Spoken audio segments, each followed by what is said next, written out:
Just a nurse.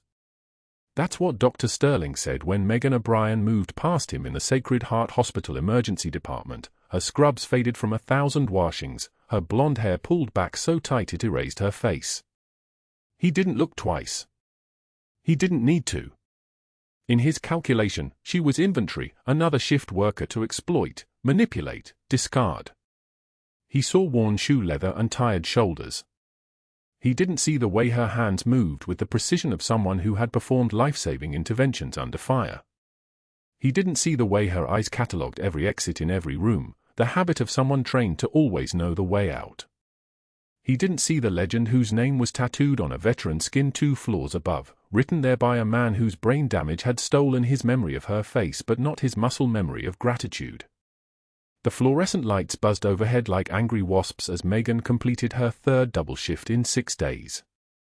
The ER hummed with its usual chaos, alarms chirping in discordant rhythm, monitors beeping their electronic songs, the sharp smell of antiseptic cutting through something else underneath, something that smelled like copper and desperation.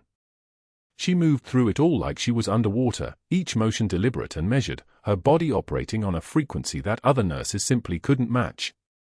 At the medication cart, she arranged vials with perfect right angles, each label facing forward, each dose calculated to the 1/10 of a milligram. One of the newer nurses, Rachel, rolled her eyes as she passed. "You know we're not performing surgery here, right?" Megan didn't respond. The eye roll didn't matter. None of it mattered. Not the sarcasm, not the dismissal, not the way people looked through her like she was part of the hospital infrastructure, like she was painted on the walls. On the 3rd floor, in the intensive care unit, James Chen lay in bed 7 with tubes running from his body like the strings of a puppet that no one was bothering to operate anymore. Traumatic brain injury. 23 days unconscious. His chart said he had no visitors, no emergency contacts, no one. His chart said he was a nobody. Megan knew better. She always knew better. When she approached his bedside during the 11 p.m. vital signs check, she moved with the same efficiency she brought to every task: blood pressure cuff, thermometer, pulse oximeter, the sequence automatic as breathing. His right arm lay exposed on top of the blanket, and that's when she saw it. The tattoo. Faded now, blue ink faded nearly to grey from 18 years of sun exposure, but unmistakable. 5 words in capital letters running down the inside of his forearm: Megan O'Brien Sangin 2012. Her hand froze on the blood pressure cuff. 2 seconds. That's all. 2 seconds while her nervous system rewired itself, while the present tense of Portland, Oregon, Sacred Heart Hospital, 2024, collided with the past tense of Sangin Valley, Helmand Province, 2012, where she had been someone else entirely. Someone authorized to make decisions about life and death. Someone whose orders were followed without question. Someone who had carried this man through a firefight that had left him with a bullet in his brain and her name branded on his skin like a prayer. The blood pressure read 118/72. Normal. Stable. She continued the check as if her world hadn't just realigned. Pulse. Oxygen saturation. Temperature. Each number entered into the electronic chart with steady hands, a steady gaze, the kind of composure that came from having already survived the worst the world could offer. When she finished, she didn't let her eyes linger on his face. She didn't speak his name. She simply turned and walked out of the room, her shoes making barely a sound on the linoleum floor, the way she'd been trained to move. Quiet. Efficient. Invisible. That evening, alone in her apartment on the northeast side of Portland, Megan opened her bedroom closet and pushed past the winter coat she never wore in this climate. Her fingers found the cardboard box in the back, the one with no label, the one no one knew about. Inside were combat boots. Desert tan, salt-stained, with mud from Sangin still caked into the treads despite the 18 years since they'd touched that earth. The leather was cracked. The soles were worn thin from concrete and red dirt and the kind of stress that comes from knowing every step might trigger an IED. She lifted them out and held them in her lap, her thumbs running across the faded unit patch stitched into the interior lining, a patch that officially didn't exist, for a unit that officially didn't exist, for a person who officially didn't exist anymore. Her left hand trembled. Not fear. Never fear. Restraint. The tremor was what happened when you tried to hold down everything that wanted to come back up, all the names you'd carried, all the operations you'd run, all the lives you'd touched and then had to walk away from forever. She pressed her thumb against the scar tissue on her right palm, the burn mark from a helicopter's exhaust that no one at Sacred Heart knew about. Pain was information. Pain was a reminder that the person in those boots had been real, had done real things, had mattered. The person in the faded scrubs pushing a medication cart through Portland was someone entirely different.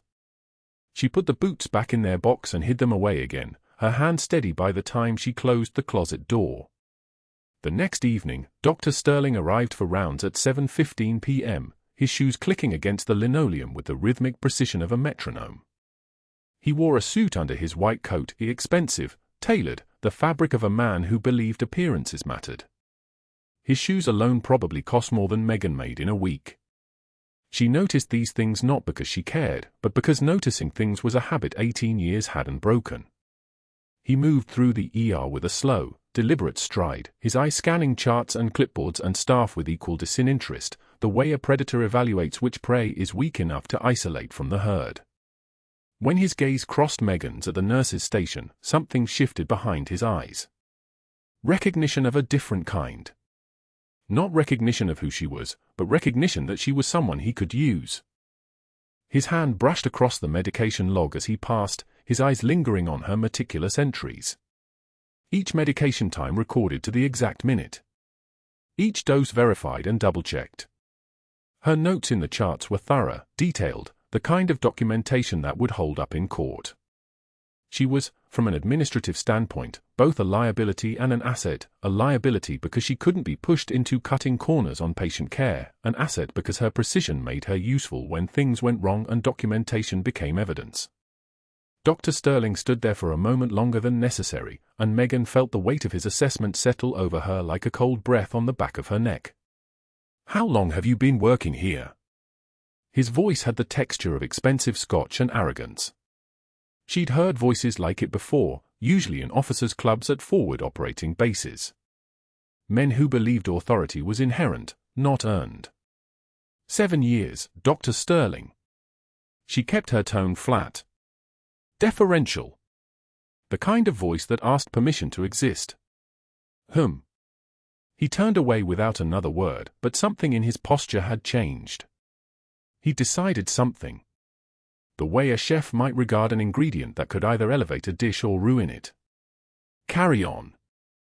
That night, after her shift, Megan sat in her car in the Sacred Heart parking lot for exactly 17 minutes, her hands on the steering wheel, her eyes closed. The evening air carried the smell of rain coming, the way it always did in Portland in November. She should drive home. She should sleep. Tomorrow was another double shift.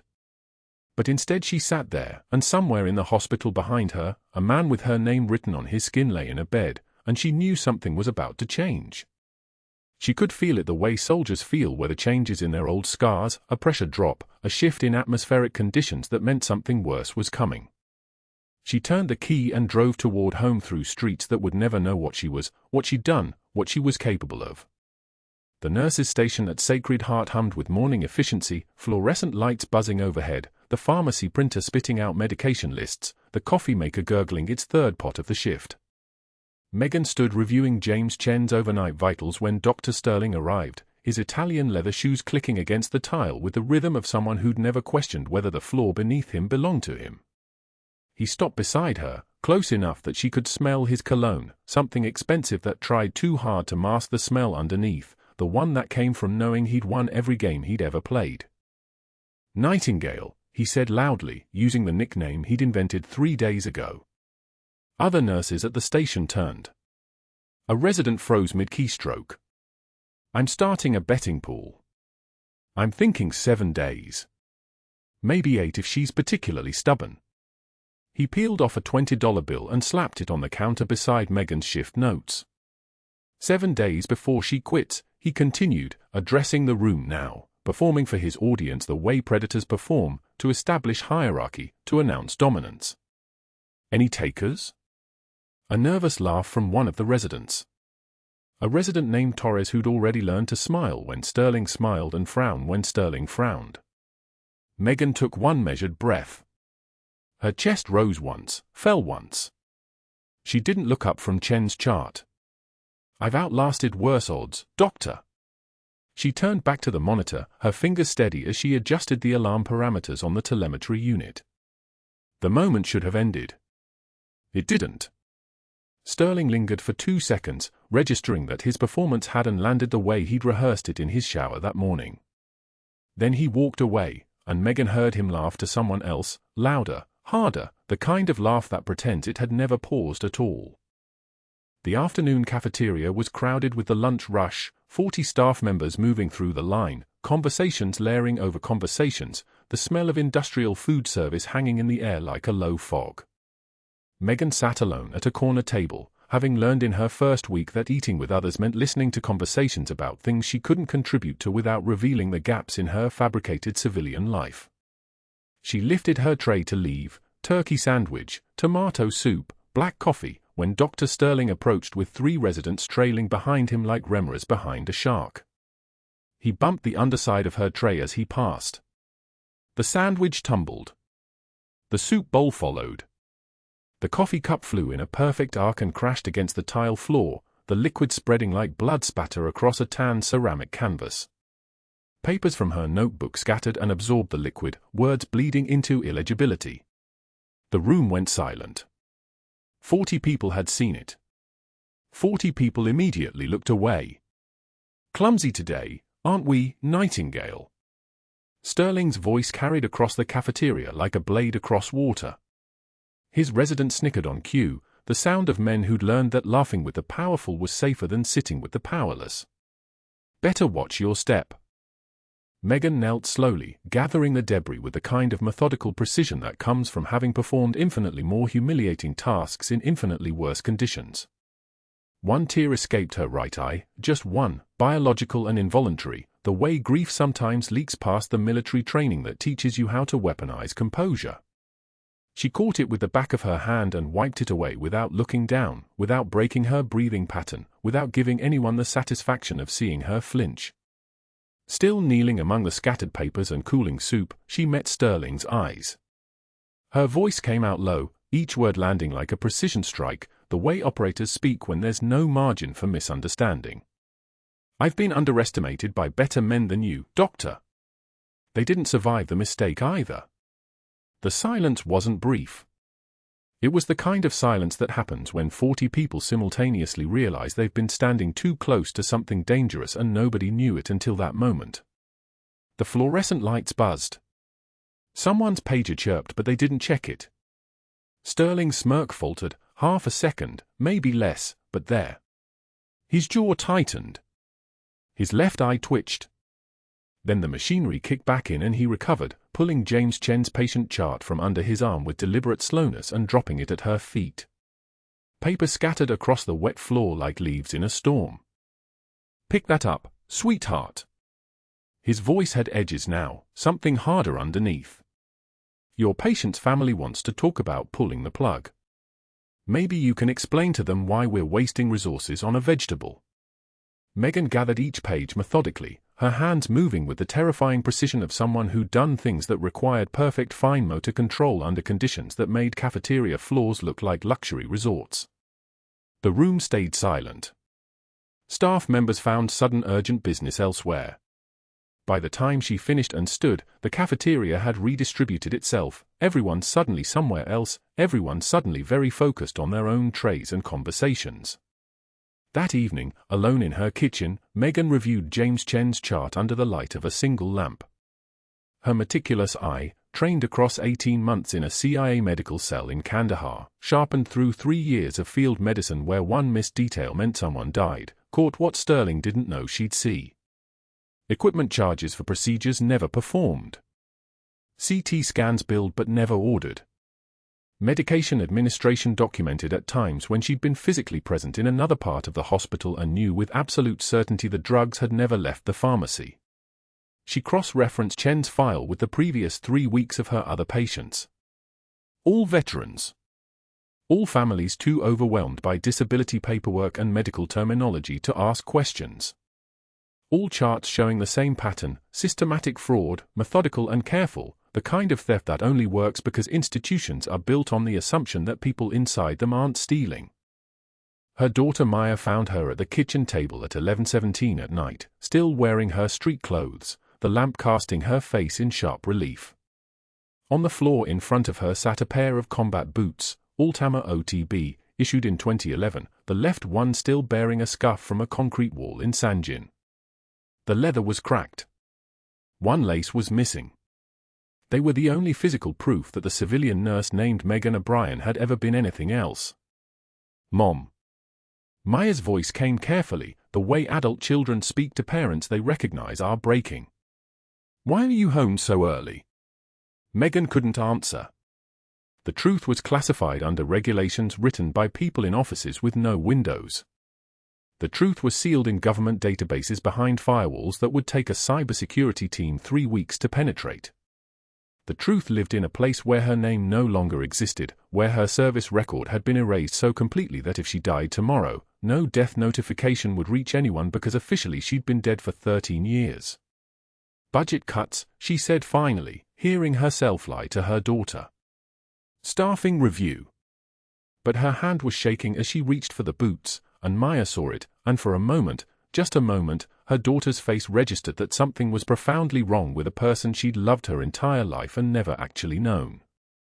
That same evening, in his office on the 4th floor, Dr. Sterling made 4 phone calls. The first went to Richard Bancroft, the hospital CEO, who'd called Sterling personally 2 years ago after Sterling had made his son's DUI arrest disappear into a black hole of recused evidence and corrupted chain of custody paperwork. Richard, we have a problem.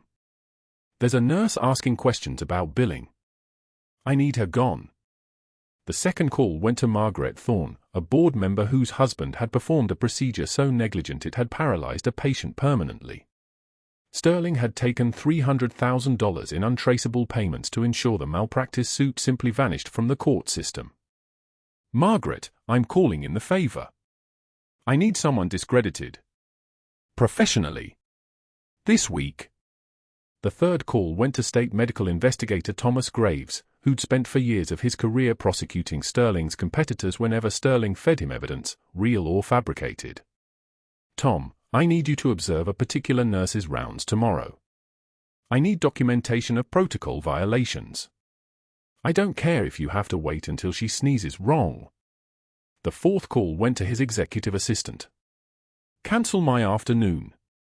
I want every gap, every inconsistency, every possible weakness in that nurse's background file. Prior jobs. References. Where she lived. How long she stayed. Everything. He hung up and leaned back in his chair, the leather creaking like something alive. Sterling had spent 23 years building an ecosystem of obligation and leverage.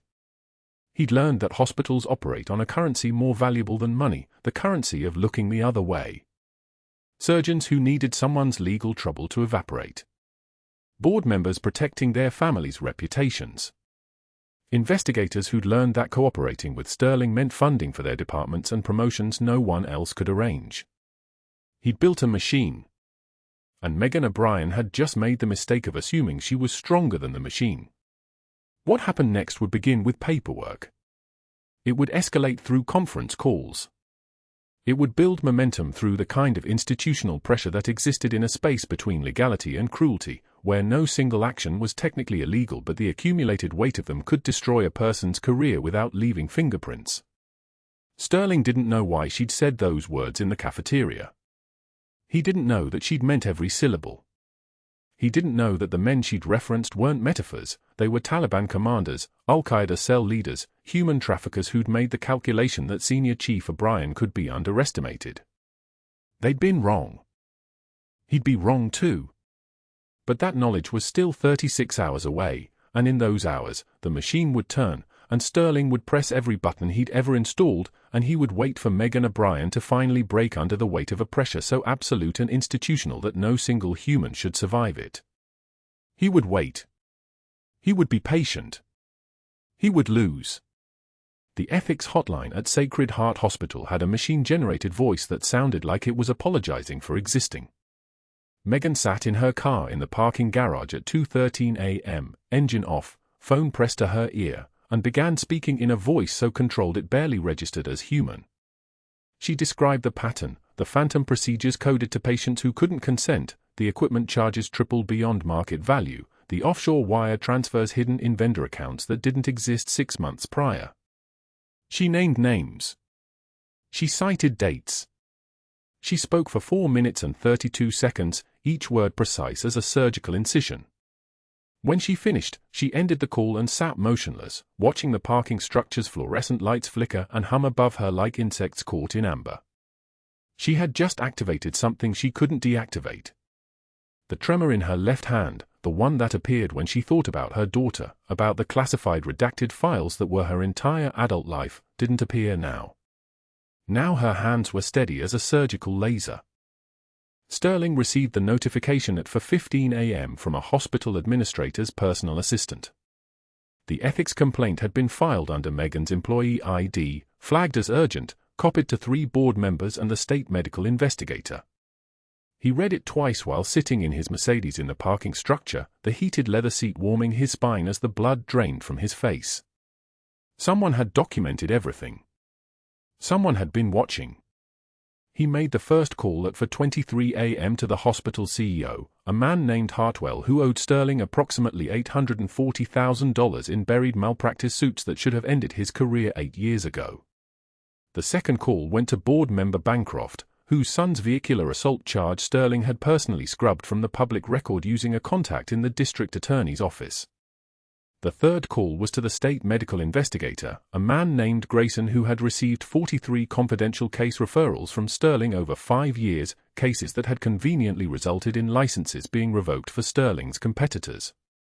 By 5:02 a.m., an emergency board meeting had been scheduled for 8:06 a.m. By 6:15 a.m., Sterling had already begun constructing the narrative that would destroy the woman who had threatened to destroy him. He moved through the hospital like a predator in water, every gesture calibrated for witnesses.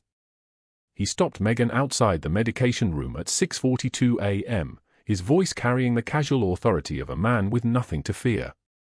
"Megan, your scheduling is being adjusted effective immediately. We're facing budget constraints, nothing personal, and we need to consolidate staffing on the day shift. You'll be moving to overnight ICU coverage, 10 p.m. to 6 a.m., starting tonight." She didn't respond immediately. She stood motionless, processing. The overnight shift meant isolation.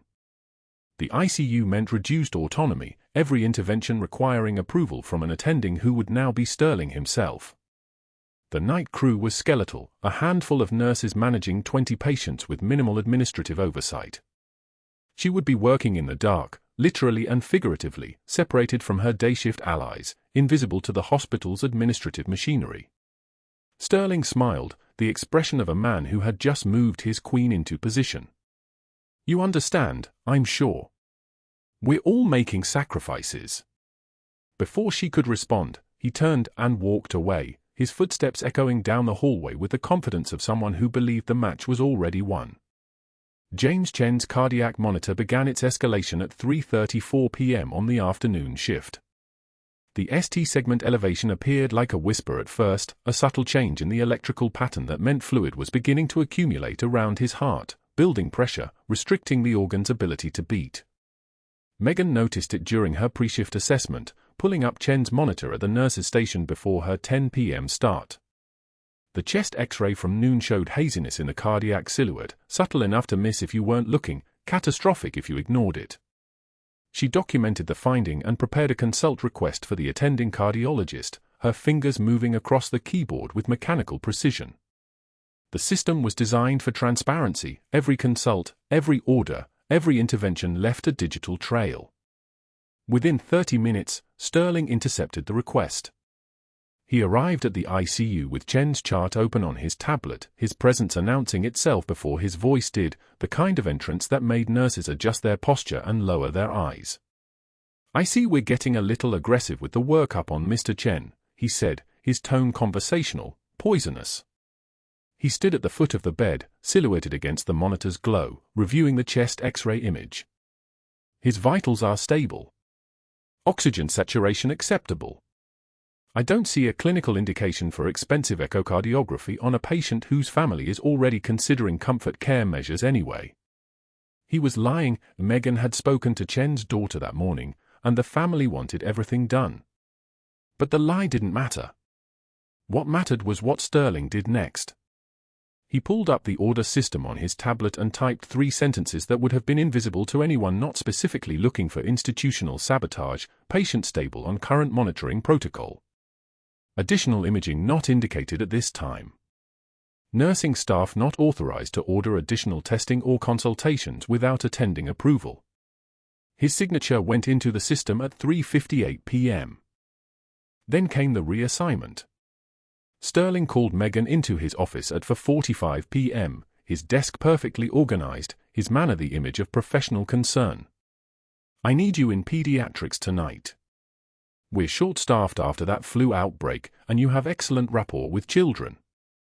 Besides, it gives our newer nurses experience managing complex cases in the ICU." The words were arranged like a Jenga tower: remove anyone and the structure collapsed. If she refused, it looked like insubordination. If she accepted, it meant Chen would be cared for by Rachel Morrison, a graduate nurse who had been on the floor for 6 weeks and froze during emergencies. Megan's voice came out flat, accepting. "Understood, doctor." Sterling nodded with the satisfaction of a man who had just moved his opponent exactly where he wanted her. "Good. I appreciate your flexibility." The office door closed behind her with a soft pneumatic hiss, and Megan stood in the hallway for exactly 7 seconds before walking toward the pediatrics unit, each step controlled, each breath measured, the warrior inside her calculating angles and distances while the nurse moved mechanically through the hospital's corridors. She made it to 11:13 p.m. before the walls began to fracture. The ICU monitors were visible from the nurse's station, a bank of screens displaying vital signs for 20 patients in various states of decline. Megan was supposed to be 3 floors down, administering antibiotics to a 7-year-old with pneumonia, but during her medication pass she had positioned herself near the open stairwell where she could see the ICU surveillance monitor on the overhead system. She was watching Chen's numbers when his heart rate jumped from 98 to 127 in the space of 4 seconds. Blood pressure followed, dropping from 112/68 to 89/52. The monitor's rhythm showed a pulsus paradoxus, the pressure dropping with each breath, a textbook sign of cardiac tamponade, of fluid compressing the heart like a fist closing around the organ itself. Megan's hands gripped the medication cart so hard her knuckles went white. She could see Rachel at the bedside, frozen, staring at the monitors as if the numbers would self-correct if she waited long enough. 30 seconds passed. 45. The blood pressure continued its descent, 85/50, then 80/48. At 60 seconds, Rachel finally moved toward the call button, her movement slow, hesitant, the motion of someone who knew something was wrong but couldn't quite access the decision tree for responding.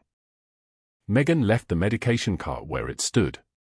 She moved toward the ICU with a kind of velocity that looked casual to observers, was anything but. The pediatric floor fell away behind her. The stairwell opened its throat and swallowed her. Her hand went to the railing, painted metal, warm from the building's circulation, and she descended for flights in a pattern that was less walking and more controlled falling. The tremor in her left hand didn't appear. It had been replaced by something else, something that lived deeper than voluntary control, something that had been trained into her spine and her sinews during 214 hours of tactical medical instruction at Fort Sam Houston. The doors to the ICU opened against her palms. The sound they made was minimal, a soft hydraulic breath, the sound of institutional systems responding to pressure applied with precision. Rachel looked up from the monitor, her face registering confusion, then relief, then the specific exhaustion of a person who knew they were failing and had just been rescued from having to articulate it. "His pressure's dropping."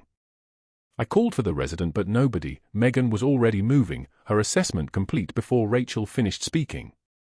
She could read the monitor like other people read text, the rhythmic story of a man's failing heart compressed by fluid, the pressure building around the organ with each beat, the pericardium filling like a balloon that had already received more air than physics could accommodate. She glanced at the chart.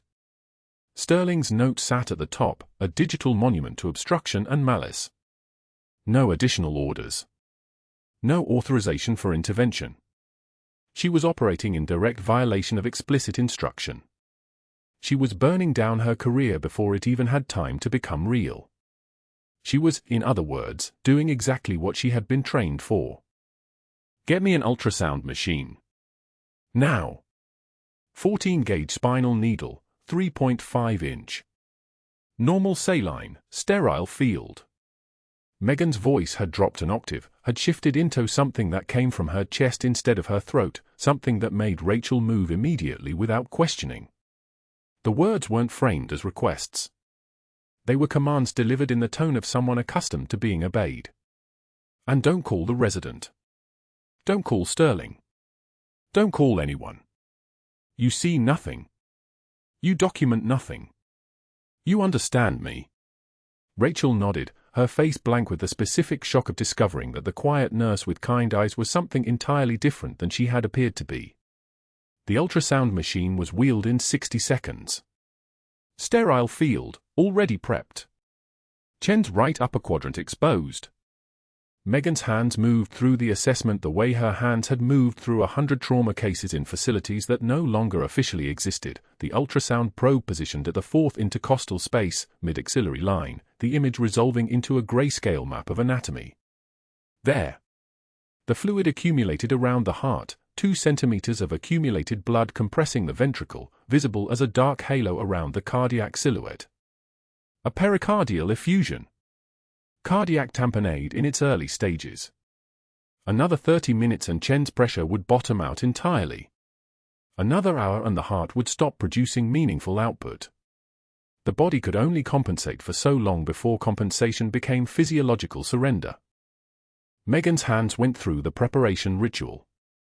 Alcohol-based antiseptic, spreading in widening circles. Sterile drape. The needle positioned at the fourth intercostal space, mid-axillary line, the angle calculated from the ultrasound image, entered through skin and muscle and pericardium, the needle advancing until the hiss came, that specific sound of air escaping, of pressure releasing, of physics reasserting itself after a period of compression. She drew back the plunger. Blood appeared in the needle hub, dark blood, old blood, the blood that had been crushing the man's heart into submission. 30 milliliters. 50. 90. The relief was immediate, textbook, beautiful, the pressure reducing, the cardiac output beginning to stabilize, the monitor's rhythm returning to something that resembled a human heartbeat instead of a failing machine's final transmissions. Chen's blood pressure climbed, 80 to 85 to 92 to 101. His heart rate settled from 142 to 118 to 96. The pulsus paradoxus evaporated. The monitor showed normal sinus rhythm. Megan secured the needle in place with a single piece of tape and looked at Rachel, whose face had gone completely blank, her mind apparently struggling to process that an impossible clinical scenario had just resolved in front of her in the time it would take to brew a cup of hospital coffee. Page the cardiothoracic resident. Tell them we have pericardial effusion with evidence of acute tamponade, now decompressed. We need a formal pericardiocentesis with a pigtail catheter and admission to monitoring. And document everything you just watched. Time, vitals, the whole sequence. She pulled off her gloves, the latex peeling away with a whisper. Then you call me if anything changes. You don't tell Sterling. You don't tell anybody. You tell the resident what you saw, but nobody else. Are we clear? Rachel nodded, still processing, still trying to assemble this version of Megan with the quiet nurse who had brought her coffee last week and helped her with medication calculations. The moment fractured and reformed into something entirely different. Megan walked back toward the stairwell, each step measured, each breath steady, knowing exactly what had just happened and what would happen next. She had violated a direct order from the hospital's most powerful physician. She had performed an advanced medical procedure outside her scope of practice. She had saved a man's life and in doing so had destroyed her own carefully constructed invisibility, burning away her anonymity like a thermite charge eating through steel. The elevator doors closed behind her. She descended toward the pediatrics floor, toward the medication cart she had abandoned, toward the 7-year-old waiting for her antibiotics, toward the quiet before the storm. But that wasn't the worst part. The worst part was that she didn't regret it. The worst part was that somewhere in her chest, in the chambers of her heart that had been trained by a lifetime of impossible choices, she felt something that resembled relief. The mask she had been wearing for 18 months felt like it was loosening. The nurse she had constructed, deferential, invisible, carefully controlled, was fracturing at the seams. Something older was emerging. Something harder. Something that understood that some lines, once crossed, could never be uncrossed, and that the crossing itself was sometimes the only thing left that felt like truth. The cardiac monitor beeped its warning at 11:04 p.m. ST segment elevation. Muted heart sounds. The kind of rhythm that whispered death if you knew how to listen. James Chen's jugular veins distended like rope cords beneath his skin, his blood pressure dropping with the weight of a stone sinking through black water. 72/41. Falling. His pericardium, the sac surrounding his heart, was filling with blood. Cardiac tamponade. His heart was being strangled from the inside, and every beat was becoming harder, weaker, a fist clenching around a failing engine. Megan checked the monitor at 11:03 p.m. She'd been watching Chen's trajectory all shift, the slow degradation that turned men into ghosts. By 11:05 p.m., his breathing had become shallow, urgent gasps that his lungs pulled like drowning swimmers reaching for air. His skin had gone the color of old ash. The new graduate nurse at the bedside, Sarah, fresh out of Portland State's program, stammered into the silence, "Should I page Dr. Sterling?" Megan's voice didn't answer. Not yet. She was already moving, muscle memory taking over, hands reaching for what she needed without conscious thought. A spinal needle kit. The ultrasound machine. Betadine solution that smelled like iodine and history. At 11:07 p.m., James Chen's heart rate spiked to 147 beats per minute. His blood pressure hit 68/39. The monitor's alarm screamed its electronic wail, a sound like a siren wailing in a valley surrounded by cliffs. Megan's voice dropped into a register nobody at Sacred Heart had ever heard from her, not the deferential whisper, not the careful compliance, but something harder. Something that understood authority the way a general understands a battlefield. "Get me a 22-gauge spinal needle. Ultrasound. Betadine. Now." Not a request. A command. Sarah moved without argument, that voice carrying the weight of someone accustomed to being obeyed. Megan's hands moved like they'd moved 1,000 times before, intense, in field stations, in the back of a Black Hawk crossing hostile territory at 140 knots. She positioned the ultrasound probe below Chen's xiphoid process, her fingers finding the landmarks her body remembered even when her mind had been ordered to forget. The screen bloomed with gray and black, ultrasound gel cold against his chest, and there it was, fluid. Dark. Thickened. Blood filling the pericardial space like water in a drowning man's lungs. 60 cc. Maybe more. Every milliliter was pressure against his heart, suffocation measured in heartbeats. She advanced the 22-gauge needle with millimeter precision, feeling the resistance change as it passed through skin, through fascia, through the fibrous membrane of the pericardium itself. The sensation traveled up her arm like a tuning fork struck in darkness. This was the threshold. Cross it wrong and she'd puncture the heart itself. But her hands had crossed worse thresholds. They'd held together men bleeding out in the Sangin Valley while mortars fell like rain. This needle moved as if guided by muscle memory older than her civilian life, older than 12 years of pretending to be ordinary. The needle entered the pericardial space. Megan withdrew the plunger. Blood rushed back into the syringe, dark, oxidized, the color of rust. 60 cc 70. The pressure released like a valve opening. She could feel it in her fingertips, the shift in the room's atmosphere, the moment when a dying man's heart found space to beat again. Chen's blood pressure climbed. 68, 75, 87, 95. 110/70. The monitor's alarm stopped screaming. His oxygen saturation rose from 82 to 94. His heart, no longer strangled by its own blood, found its rhythm again, strong, steady, the sound of survival written in electrical impulses. The whole procedure had taken 4 minutes. 240 seconds between life and the nothing that waited on the other side. Other nurses stood frozen in the doorway, watching something they'd never seen. A nurse performing a procedure that belonged to physicians only. A nurse moving with the absolute certainty of someone who'd done it hundreds of times, in combat zones, in forward operating bases, in situations where there was no doctor and death was the only alternative to acting. Sarah's hands trembled slightly as she recorded the procedure time. For minutes, Megan said quietly, removing her gloves with the practiced snap of rubber leaving skin. Write it down exactly. Dr. Sterling arrived 17 minutes later, his face the color of boiled meat, purple with rage that made the veins in his neck stand like rope. The board members and CEO trailed behind him, his allies, his network, his insurance policy. He took in the scene, Chen stable vitals, the empty syringe on the tray, Megan standing with her hands folded, waiting. Who authorized this? Sterling's voice came out as something between a shout and a roar. Who authorized her to perform a procedure outside her scope of practice? He was already on his phone, already dialing, his fingers moving with the desperation of a man watching his empire crack. The CEO stood behind him, uncertainty flickering across his face.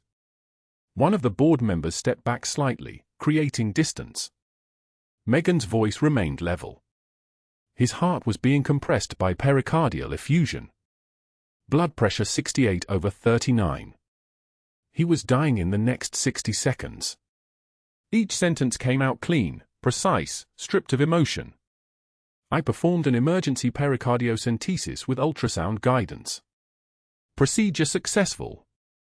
Vital stable. You performed a procedure reserved for physicians, Sterling hissed, his composure fracturing like ice under weight. That's reckless endangerment. That's practicing medicine without a license. That's grounds for immediate termination and a review board investigation into your credentials.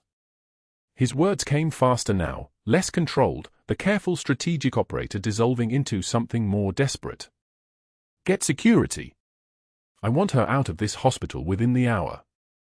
Within 30 minutes, the emergency board meeting convened by conference call. Sterling on speakerphone in his office, Megan in the hallway outside Chen's room, the CEO and board members in a smaller conference room where decisions were made that felt inevitable once they were spoken aloud. Sterling's voice came through the speaker like a prosecutor building a case he'd already won, reckless endangerment. Practicing medicine without a license. Insubordination. Direct violation of hospital protocol. The board member whose son Sterling had protected from a malpractice lawsuit spoke next. We have to act. The liability alone, his voice trailed off, but the meaning was clear. They'd already decided. I've been doing this work for 12 years, Megan said quietly when given the chance to speak. Her voice didn't waver. Didn't plead. I knew the procedure. I knew the anatomy. The patient would have died without intervention. Sterling cut her off, his smirk visible even through the phone line. Then show me your training records. Show me your certification for emergency pericardiocentesis. He leaned back in his chair, confident. He knew the answer before she gave it. She couldn't show him anything. Those records had been erased. That life was buried under classification stamps and gag orders signed in blood, buried so deep that acknowledging it would mean admitting to operations the government refused to acknowledge, to a woman the military had dissolved into nothing to protect its secrets. The silence lasted exactly 3 seconds. Then the CEO spoke, "We're placing you on immediate administrative leave, pending a formal investigation. Security will escort you from the building." Security arrived at 1:23 a.m. 2 guards with the neutral expressions of men following protocol, neither of them meeting her eyes as they walked her to her locker. She cleared it methodically, her extra scrubs, the coffee mug her daughter had given her, a photograph of Maya at age 7. At the bottom, wrapped in an old hospital towel, were the combat boots. Worn. Scuffed. The leather cracked along the sides from a decade of being broken in by feet that had carried her through places she wasn't supposed to survive. She placed them in the cardboard box with everything else. At the parking lot entrance, under lights that turned everything blue and shadowless, one tear escaped. Just one. She didn't wipe it away. She let it trace her cheekbone, acknowledge its existence, and then moved forward. The car door opened. The box went in the passenger seat. Her hands gripped the steering wheel and didn't shake. Not yet. At home, her daughter Maya arrived at 6:03 a.m. She'd planned breakfast, waffles, fresh berries, the kind of morning that felt normal when her mother needed normal to be possible. Instead, she found Megan still at the kitchen table in yesterday's street clothes, the combat boots in front of her, unwrapped from their towel. The boots looked smaller somehow, less like a symbol of power and more like evidence of something that had been taken away. Maya stopped in the doorway. "Mom? Why are you home so early?" Megan couldn't answer. The words were locked behind layers of classification, behind 12 years of silence, behind the understanding that speaking would fracture everything. She just shook her head as Maya moved toward her, as her daughter's arms wrapped around shoulders that had carried so much weight for so long. That was when she broke, not with sound, not with the desperate gasping of someone drowning, but with the kind of quiet tears that came from somewhere deeper than pain. The kind of tears that came from becoming nobody in a city full of people, from saving a life and losing everything for it, from having to choose between the person she'd been and the person she had to stay. Maya held her mother as the kitchen filled with the color of approaching dawn, and neither of them spoke, because some moments didn't need words. Some moments just needed witness. Some moments needed arms and time and the knowledge that the breaking itself was sometimes the only thing left that felt like truth.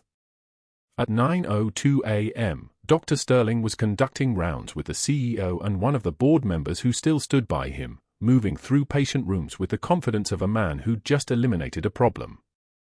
"We've secured the situation," he was saying, his voice carrying the particular satisfaction of someone who'd successfully used his network. "Removed a significant liability before she could damage our accreditation." That was when the windows began to rattle. The sound built from the south, a pressure change in the air itself, a frequency that made the fluorescent lights hum in resonance. Rotor wash. Multiple aircraft. The kind of sound that made heads turn involuntarily, that triggered something primal in the nervous system, the sound of authority arriving from above. 2 UH-60M Black Hawk helicopters descended towards Sacred Heart's front parking lot, security protocols ignored, the kind of operational override that could only come from federal level. The rotor's thunder shook the parking lot like artillery, and when the skids touched down, uniformed personnel dismounted in synchronized precision. Not hospital security. Not police. Special forces in dress uniforms, the kind of men whose bearing communicated violence held in perfect check. They marched through the automatic doors in formation, boots on tile, 1, 2, 3, 4, the sound like a countdown to something irreversible. The lead officer approached the reception desk. His name tape read Commander Holloway, and his voice cut through the lobby's ambient noise like a blade. "We need Senior Chief Petty Officer O'Brien. Now." The receptionist's face went pale. "We don't have anyone by that name on staff." "You must have the wrong hospital." "You fired her 14 hours ago," Holloway said flatly. "Find her. Now." 300 miles away in Portland, Maya's phone rang with a number that made her stomach drop, Naval Special Warfare Command. The voice on the other end was female, official, carrying the weight of institutional authority. "Is this Maya O'Brien? We need you to bring your mother to Sacred Heart Hospital immediately." "What? Why? Is she okay? What happened?" "Your mother is a decorated operator." Sergeant James Chen's medical file was flagged when she performed emergency intervention. It triggered a national security alert. "How quickly can you get to the hospital?" Maya didn't remember driving. She remembered her mother sitting beside her in the passenger seat, still in yesterday's clothes, staring out the window at nothing. She remembered the silence in the car, the kind of silence that came before everything changed. She remembered pulling into Sacred Heart's parking lot and seeing two Black Hawk helicopters with their rotors still turning, sand and dust blowing across the pavement like a scene from a war movie, except it was happening in Portland, Oregon, in a hospital parking lot, and her mother was walking toward it like she'd been called home after exile. The lobby was packed. News cameras. Military personnel. Hospital staff standing against the walls, phones in their hands, cameras recording history that would be on the news by noon. A Navy SEAL commander in formal dress blue stepped forward as Megan entered. His name tape read Garcia, and his hands trembled slightly as he opened a briefcase. "Senior Chief," he said, and the word detonated through the atrium like a grenade. "Deferred. Respected." The sound of rank spoken to someone who'd earned it in ways that couldn't be discussed. Maya's breath caught. "They told me," her voice cracked like thin ice. "They called you Senior Chief Petty Officer." Commander Garcia handed Megan a folder stamped with classifications she hadn't seen in a decade. Red borders. Black redactions. Her eyes traced the documents, mission reports with her name, photographs of a younger version of herself in combat fatigues, citations with dates and locations and confirmed casualty counts. Her hands didn't shake. They were steady as a surgical laser, steady as hands that had held together dying men while mortars fell. A two-star admiral stepped forward then, his uniform heavy with ribbons, and his voice carried through the atrium with the weight of someone accustomed to being obeyed. "Senior Chief O'Brien earned 2 Navy Crosses for valor under fire in operations that remain classified for 60 years. He paused. The crowd held its breath. "She earned a Silver Star for single-handedly extracting 47 hostages from Sangin in 2012. The gasps that rippled through Sacred Heart's lobby were audible now. Nurses who'd watched her be humiliated. Doctors who'd dismissed her. Orderlies who'd seen her kneel to pick up someone else's mess. They stood frozen as the Admiral continued. She was legally declared dead. Her service records were erased. Her identity was dissolved to protect operations the government refuses to acknowledge. She's been living under a false identity for 12 years, forbidden from revealing who she is or what she did." An FBI agent in a dark suit moved to the center of the atrium, official credentials visible. Yesterday, when Senior Chief O'Brien performed emergency pericardiocentesis on Sergeant James Chen, she saved a man she'd extracted from hostile territory 12 years prior. Chen's medical file triggered a biometric alert that broke through every firewall surrounding her identity. The agent's eyes moved to Sterling, who'd gone the color of ash. A federal audit of Sacred Heart's billing practices has identified systematic fraud totaling $1.2 million in false claims, primarily targeting veteran patients. The Admiral turned. His eyes locked with Sterling's across the crowded atrium like a firing solution acquiring target lock. "You're terminated, effective immediately. And you should pray the fraud charges are all you face for threatening a decorated operator. This woman saved more lives in one night than you have in your entire career." Security led her out through the back corridor at 11:11 a.m. Not the emergency exit where patients came in bleeding. Not the loading dock where supplies arrived. The administrative route, the one designed for people the hospital wanted to disappear quietly. Megan's civilian clothes felt like a costume now, her scrubs already surrendered to a biohazard bin with her badge still clipped to the pocket. The lead officer, a man whose name she didn't catch, carried a box with her personal items, a framed photograph of Maya at 16, a pen from a medical conference, the same pair of worn combat boots she'd kept in her locker for 12 years, their leather cracked like maps of places she wasn't supposed to remember. "You'll need to sign the termination paperwork before you leave the property," the officer said, his voice the flat tone of someone reading a script he'd read 100 times before. She didn't argue. Argument meant questions. Questions meant explanations she couldn't give without violating a military gag order signed in blood and classified ink. Dr. Sterling stood near the administrative office, watching her walk past, his expression carrying the satisfied smirk of a man who'd won without ever understanding what game he was actually playing. He'd activated his network, the CEO's favor, the board member's buried lawsuit, the state investigator who'd been eating Sterling's kickbacks for years. For hours between the emergency board meeting and her escort. That's how fast institutional corruption could move when it felt threatened. You performed a medical procedure you're not licensed for, the CEO had said in the termination meeting, his voice careful, lawyered. That's grounds for immediate dismissal, regardless of the patient outcome. Megan had looked directly at him. I saved his life. You violated protocol, Sterling had interjected, his voice carrying the confidence of a man surrounded by people who owed him money. Reckless heroics. Dangerous precedent. We can't have nurses deciding which rules apply to them. He knew. That was the thing Megan realized in that moment. Sterling knew she couldn't explain where she'd learned to perform pericardiocentesis under fire, couldn't describe the 3-week combat medical course in Kandahar, couldn't mention the 47 lives she'd saved in operations that would remain classified for 6 decades. The military gag order wrapped around her like wire. She was legally dead to the Pentagon, and that made her professionally defenseless in the civilian world. Sterling had calculated this perfectly. He'd weaponized her own secrecy against her. The next morning arrived cold and grey, Portland's October rain hammering the hospital windows like applause for a performance nobody had asked for. Megan stood in her kitchen at 9:15 a.m., staring at her laptop screen, scrolling through job postings for nursing positions that would require references she couldn't get from Sacred Heart. Her daughter Maya was at work. The house felt like a tomb. She'd spent 12 years building a life that could vanish in 4 hours, and apparently that was the design all along, a life you could erase by simply telling the truth about yourself. At 9:53 a.m., the sound came through the kitchen window first. Not a sound civilians heard very often.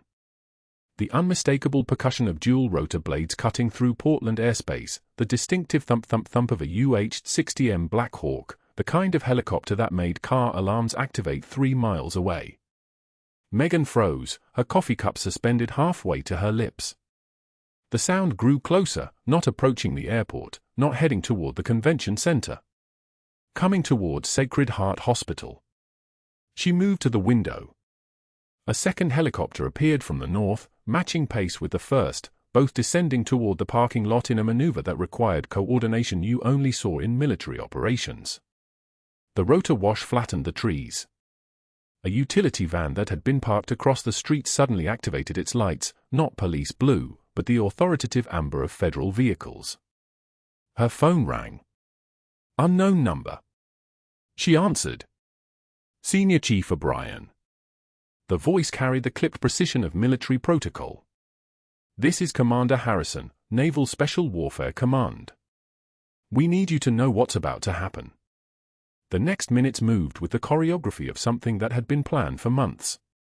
Megan drove herself to Sacred Heart, arriving in the parking lot just as the Black Hawks touched down, their landing skid sending spray across the asphalt. Soldiers disembarked. She counted them automatically, a habit from a life she wasn't supposed to remember, 14 in dress uniforms, their uniforms pressed with the kind of precision that indicated dress ceremony, not combat. A Navy SEAL commander led them through the emergency entrance, his presence making the air pressure change, the kind of bearing that made orderlies step aside instinctively. Senior Chief Petty Officer Megan O'Brien, the commander said, his voice carrying through the lobby like a declaration. We are here to acknowledge your service. The entire hospital stopped. Nurses froze mid-stride. Orderlies paused. Dr. Sterling emerged from his office down the corridor, his expression shifting from confusion to something like panic as he recognized what was about to unfold. The commander opened a briefcase.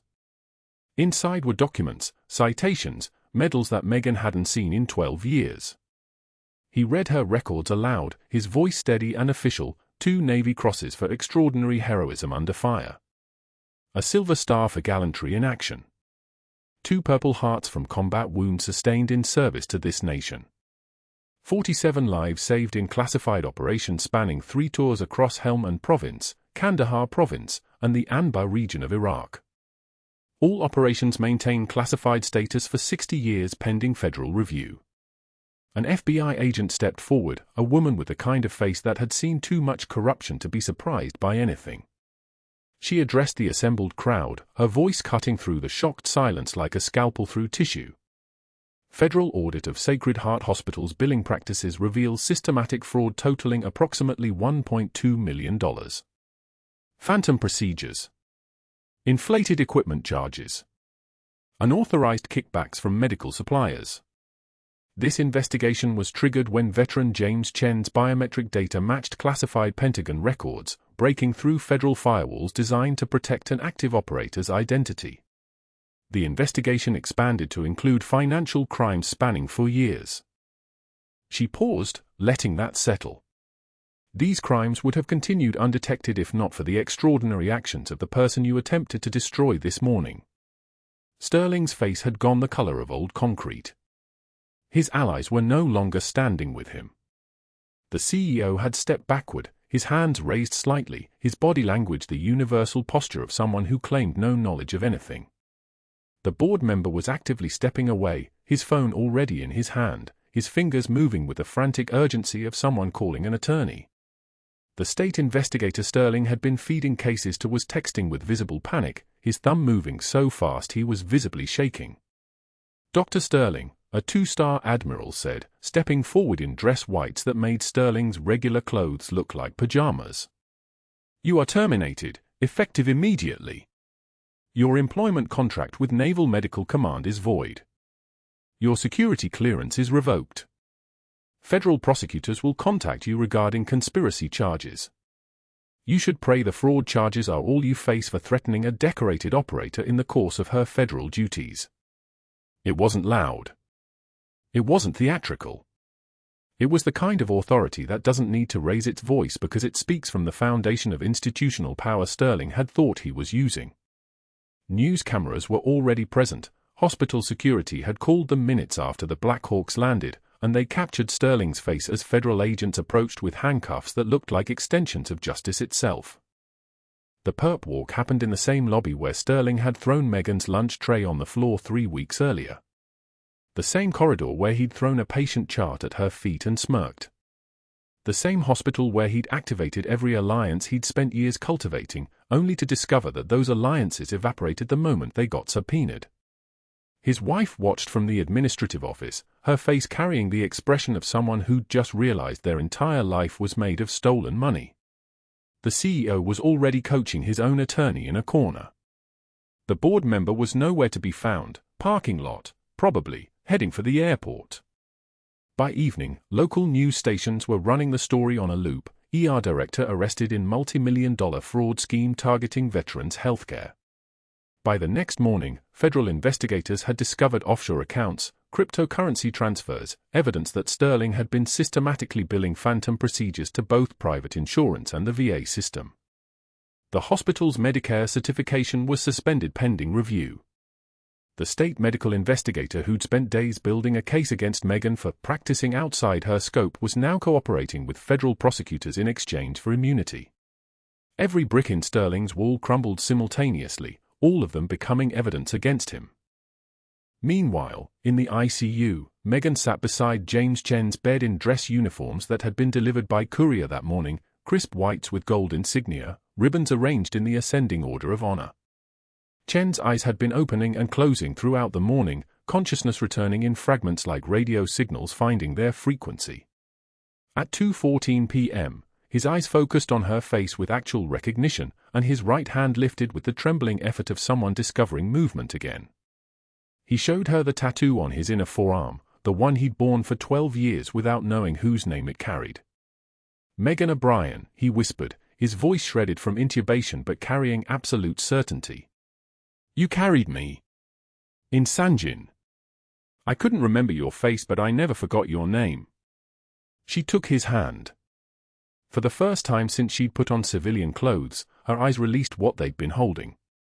I'm here, she said. You're safe. The Admiral approached with the paperwork that would restore her records, restore her rank, restore the 12 years the government had erased to protect her identity. But he carried it like he was delivering an apology written in bureaucracy, because that's what it was, 12 years of invisibility, 12 years of legal death, finally acknowledged. The SEAL commander saluted her, a gesture she returned, and in that exchange was the admission that the nation's most protected secret had been hiding in plain sight, pushing a medication cart through a hospital corridor in Portland, Oregon. 2 years later, Megan stood in dress whites at the Special Warfare Center, her combat boots displayed in a glass case beneath a plaque that read, "Some heroes hide in plain sight." James Chen stood beside her, fully recovered, his voice strong as he delivered a speech about the medic who saved him twice, once under fire in a desert 12,000 miles away, once under fluorescent lights in a hospital where nobody knew her name. The Secretary of the Navy pinned a citation on her uniform. Photographers captured the moment. Maya watched from the front row, finally understanding the woman who'd raised her alone, who'd carried weight nobody could see. If you've watched this story and felt your faith restored in justice, please subscribe to our channel. We're releasing more stories like this every week. Like this video, because these heroes deserve to be remembered. And comment below, what would you do if the world finally recognized your sacrifice after being forced to hide it for 12 years?